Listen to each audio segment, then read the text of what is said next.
Alright, I got 3 good pours of the Ganesh and a few more of these pyramids.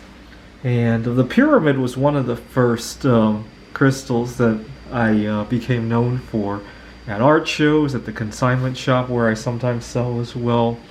And to give you an idea of how well I did with this, I regularly buy bars of bismuth that look like this. I kept this one because how it stayed intact. And usually they come already broken, which is nice because it fits into the pot a whole lot better. And but this one I want to keep. That was a little bit of a keepsake. So this is 43 pounds. The one company I deal with sells it in 50-pound increments, and then you can also buy 1,000 pounds at a time. You get a slightly better deal. Now, to give you an idea, the first time I did this, I had purchased 50 pounds of bismuth, and I had made a ton of these pyramids, and along with some religious statues, and also the holy crosses.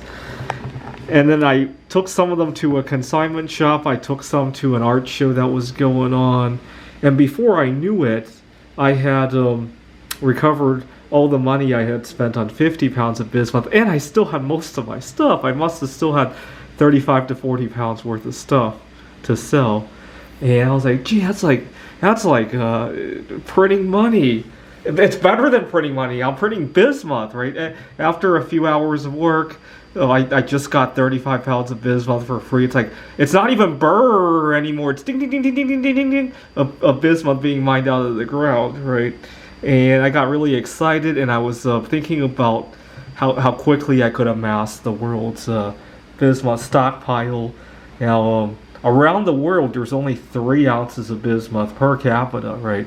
So this thing over here, which weighs about 4 to 5 pounds, that's like 10 to 20 people's worth, fair share of bismuth. Imagine that were any other metal that you had 10 to 20 people's share worth of, right? Whether it be any of the precious metals or even any of the base metals like copper or aluminum, right? I believe there's 400 pounds of copper per capita. I remember looking that up at one point. It takes a lot of copper to have one person's share of copper, right?